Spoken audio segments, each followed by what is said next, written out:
షిరిడి సాయినాథుల వారు భరద్వాజ మాస్టర్ గారి రూపంలో మనకు తెలియజేస్తున్నది ఏమిటి అంటే, నా నామాన్నే స్మరిస్తూ, నన్నే తలుచుకుంటూ, నా గురించే వింటూ, నా గురించే మాట్లాడుతూ, అనన్యమైన చింతనలో ఎవరైతే ఉంటారో వారి కర్మబంధం నశిస్తుంది, వాడు కర్మబంధ విముక్తుడవుతాడు అని షిరిడి సాయినాథులు చెప్పారు. ఈ విధంగా ఏ భక్తుడైనా చేయడం వల్ల ఎవరైతే మనతో సంబంధంలోకి వస్తున్నారో వారందరి జీవితం సార్థకం అవ్వటానికి మనం నిమిత్త మాత్రము అవుతామన్నమాట. అంటే అన్ని దానాల్లోకి అన్నదానం గొప్పది అని సామాన్యంగా చెప్తూ ఉంటారు. కానీ జాగ్రత్తగా ఒకవేళ మనం గమనించినట్లయితే అంతకంటే గొప్పది జ్ఞానదానం. ముల్లోకాలను దానం చేసినటువంటి దానము చేసిన దానితో అది సమానంగా చెప్పారంటున్నారు. ముల్లోకాల్లో జ్ఞానదానానికి మించింది లేదు అని చెప్తూ వచ్చారట. దానికి సమానము ముల్లోకాల్లో ఏదైతే మనం దానం చేయగలుగుతామో దానికి సమానంగా జ్ఞానదానము అని చెప్తూ షిరిడి సాయినాథుని యొక్క అనుగ్రహాన్ని మాస్టర్ గారు ఇలా తెలియజేస్తూ వస్తున్నారు. దానికి కారణం ఏమిటి అంటే, వాడికి ఎన్ని జన్మలైతే ఉన్నాయో అన్ని జన్మ పరంపరలను అతిక్రమించటానికి కావాల్సిన మార్గము లభ్యమవటానికి కానీ, లేకపోతే అవి ఉత్తమోత్తమంగా సంస్కరించబడటానికి కానీ, మళ్ళీ వాళ్ళ ద్వారా ఎవరెవరైతే అది దీని ఉత్తమ మార్గాన్ని తెలుసుకుంటారో ఆ పుణ్యమంతా మనకు లభిస్తుంది. ఇది సత్సంగం యొక్క బలము.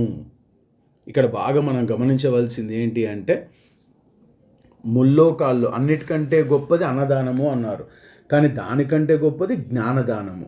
ఎందుకు అంటే, ముల్లోకాలను దానం చేసినా కూడా ఏదైతే ఫలం వస్తుందో దానికి సమానంగా జ్ఞానదానం చేస్తే వస్తుంది అని చెప్తున్నారు. ఇది కదా అద్భుతము. అంటే you are transferring the wisdom. ఆ విజ్డమ్ జ్ఞానాన్ని పంచటము. దానికి కారణం ఏమిటంటే, మనకు ఇంతకు ముందే మనకు శ్రీరామకృష్ణ పరమహంస మహారాజులు, మన షిరిడి సాయినాథులు, మన దత్త అప్పాజీ మనకు అనుగ్రహం ఇచ్చారు. సత్సంగం కానీ, నామగుణ సంకీర్తన కానీ, ఈ నవవిధ భక్తుల్లో ఏదైతే చాలా ప్రాశస్త్యంగా నామగుణ సంకీర్తనకు కలియుగంలో చాలా ప్రాశస్త్యం ఇచ్చారు. ఎందుకు అంటే, శ్రీపాల ప్రభుపాదులు వారు, ఇస్కాన్ ఫౌండర్, వారు అనుగ్రహించింది ఏమిటి అంటే, మనస్సు ఏదైతే ఆనందం గురించి పరిగెడుతూ ఉంటుందో అలా మనస్సు పరిగెడుతూనే ఉంటుంది, ఒకదాని వెనకాల ఒకటి, ఒకదాని వెనకాల ఒకటి. ఈ పరిగెడుతున్నప్పుడు నిజమైన ముక్తి ఆనందం, నిజమైన పారవశ్యము, ఉత్తేజము, పరమానందము ఎక్కడ దొరుకుతుందో తెలియదు. మనసు అందుకని సుఖము సుఖము సుఖము అనుకుంటుంది, కానీ సుఖాన్ని అనుసరించి దుఃఖం ఏర్పడుతుంది అని చెప్తారు శ్రీరామకృష్ణ పరమహంస మహారాజులు. ఈ నిజమైన సుఖం అంటే ఏమిటి అంటే, ఒక్క ఆధ్యాత్మికత, ఒక్క భగవంతుడే ఆ సుఖాన్ని ఇవ్వగలుగుతాడు. ఆ సుఖమే ఆనందము, ఆ ఆనందమే సచ్చిదానందం. మరి సుఖము అంటే పరమశాంతి. పరమశాంతి నిండాలి అంటే ఖచ్చితంగా ఆధ్యాత్మిక మార్గం భగవంతుని యొక్క చింతనే తీసుకెళ్తుంది.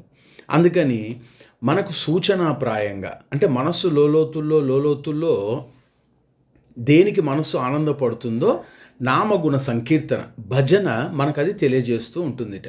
అందుకని నామగుణ సంకీర్తన ద్వారా కలియుగంలో తొందరగా తరించవచ్చు అని మనకు శ్రీరామకృష్ణ పరమహంస మహారాజులు, మన గౌరంగ నితాయి, మన గౌరంగ చైతన్య మహాప్రభువులు, మన శ్రీపాల ప్రభుపాదులు వారు, మన దత్త అప్పాజీ, మన షిరిడి సాయినాథులు వారు, సమర్థ మహారాజులు, ఇంతమంది కూడా అదే చెప్పుకుంటూ వచ్చారు. ఎందుకు అని అంటే, ఈ జన్మ పరంపరలకు మనకు తెలియకుండానే అతిక్రమించటానికి, అంటే ఈ జన్మ చక్రంతో పోతూ ఉన్నప్పుడు ఏదో కావాలి అనేటువంటి జిజ్ఞాస ప్రతి మనిషికి ఉంటుంది. అది ఎప్పుడు వస్తుంది అనేది వారి వారి యొక్క పుణ్యకర్మలను అనుసరించి మాత్రమే ఏర్పడుతుంది. కొంతమందికి చిన్నప్పుడే రావచ్చు, కొంతమందికి మధ్య వయసులో వచ్చాక రావచ్చు, కొంతమందికి ఇంకా పైకి వయసు పెరుగుతున్నప్పుడు రావచ్చు. పరిగెడుతూనే ఉంటుంది, ఏదో కావాలి, ఏంటోనండి, ఏదో ఆ శాంతి దొరకట్లేదండి, అన్నీ ఉన్నాయి అనేటువంటి భావన వస్తూ ఉంటుంది. ఈ భావన మనకు భగవంతుడిస్తాడు అనేటువంటిది అయ్యేంత వరకు మనము వెతుకులాడుతూనే ఉంటాంట. అందుకని ఉత్తమోత్తమంగా సంస్కరింపబడడానికి కానీ, అంటే మన సోల్, మనం కొన్ని పనులు చేస్తాము, అది శరీరానికి. కానీ అసలైన రహస్యము సోల్కి చేయాలి. సోల్కి చేయాలి అని అంటే కేవలము అంటే మన సూక్ష్మ శరీరానికి ఆనందము కలిగించాలి అంటే, ఎందుకంటే మనం ఒప్పుకుని వచ్చాం, కేవలము భగవంతుని యొక్క ఆనందమే.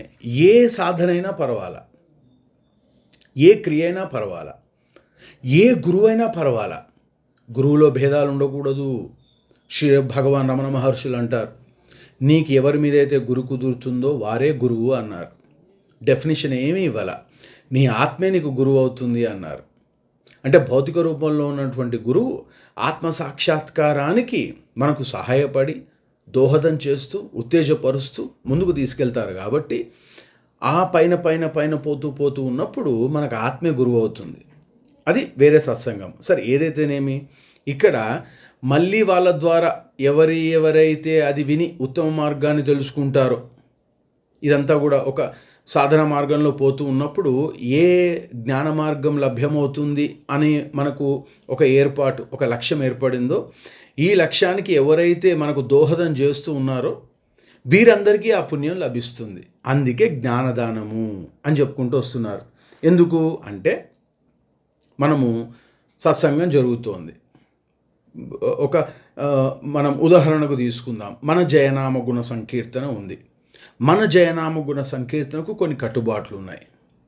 ఒక చేతిలో భగవంతుడు, ఒక చేతిలో సంసారము, రెండు తీసుకుని పోవాలి. పోతూ పోతూ మనం దినాము 1 గంట సేపు అభ్యాసం చేసుకోవటానికి శతవిధాలా ప్రయత్నం చేస్తున్నాము. ఎందుకు అంటే భగవంతునితో ఉండటానికి.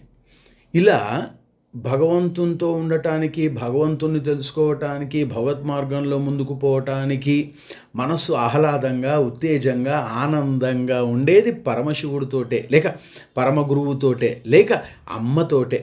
ఈ ఆనందం ఏదైతే ఉందో ఇది తెలుసుకున్నప్పుడు ఆ పుణ్యమంతా కూడా తీసుకొచ్చిన వారికి లభిస్తుంది. సత్సంగం జరుగుతోంది, ఏవండి అక్కయ్య రండి అక్కయ్య సత్సంగానికి అంటే ఆ పుణ్యమంతా తెచ్చినావిడికే. ఇది చాలా వేద రహస్యం. మాస్టర్ గారు భలే చమత్కారంగా మనందరికీ అనుగ్రహిస్తున్నారు. ఎందుకు అంటే వాళ్ళు మన వల్ల సన్మార్గంలో పడి ఏ మహాత్ముల ఆశీస్సులైనా పొందితే ఆ ఆశీర్వాద ఫలితము మనకు కూడా దక్కుతుంది. ఇలా భజన జరుగుతోంది. మొన్న మనకు తెలిసిన పిల్లలు విజయవాడ అక్కడ హనుమాన్ జంక్షన్ నుంచి వారందరూ వచ్చారు.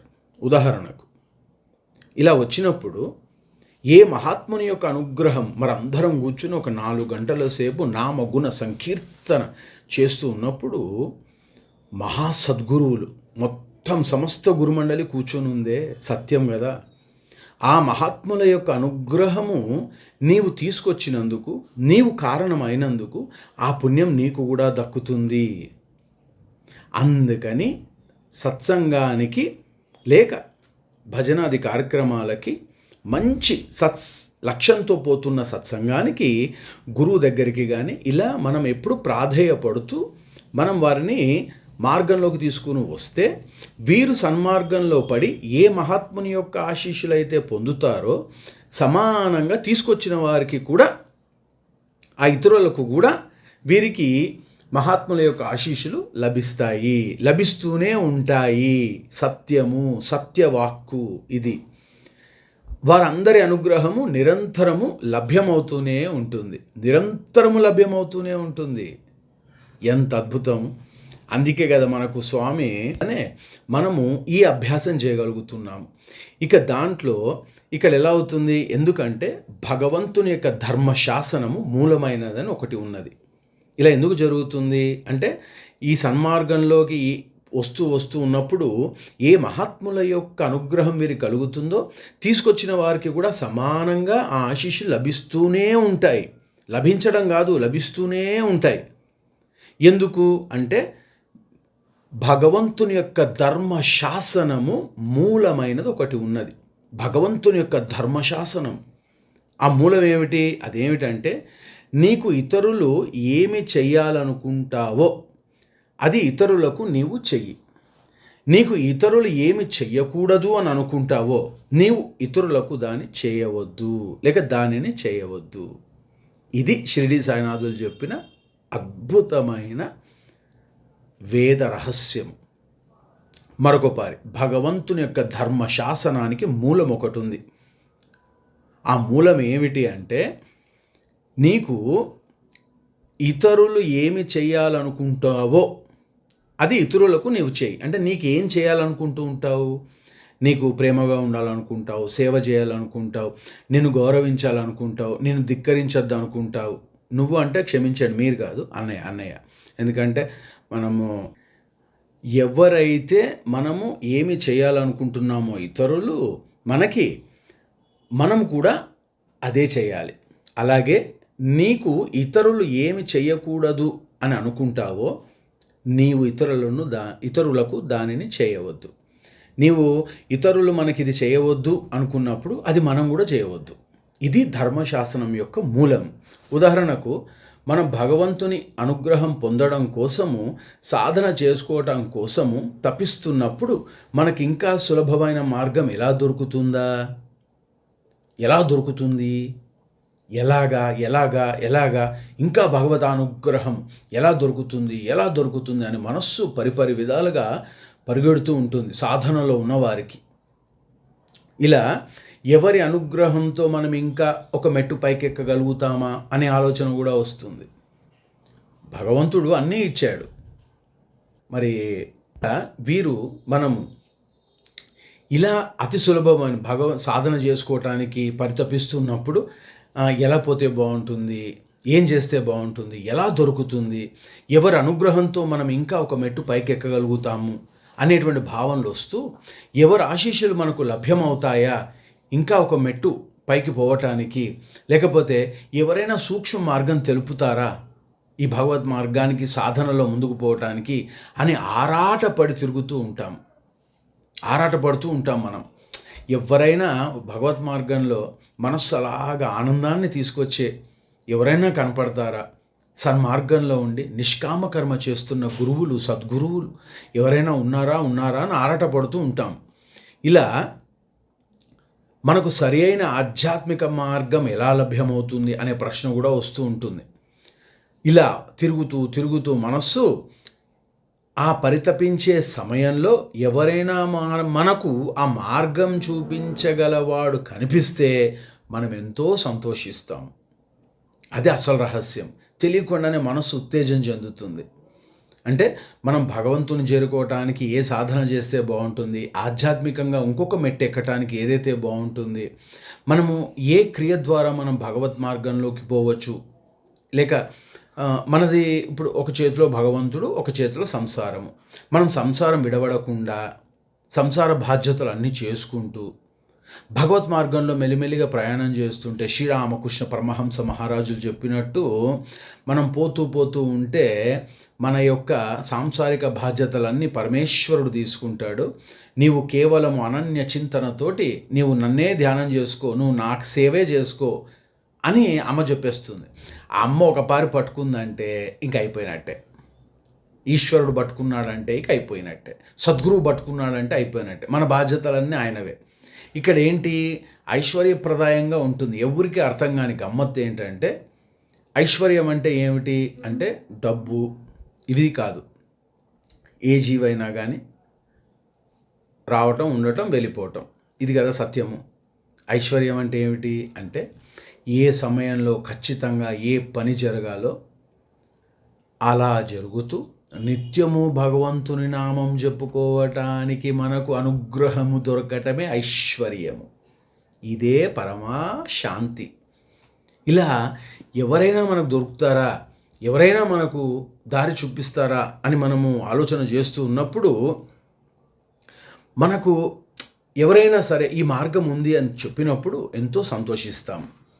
అలాగే మనకు దొరికినంత మాత్రం కూడా మార్గం లభించని వాడెవడైనా ఉంటే వాళ్ళకు మనకు తెలిసినదని చెప్పినప్పుడు వాళ్ళు ఎంతో సంతోషిస్తారు కదా.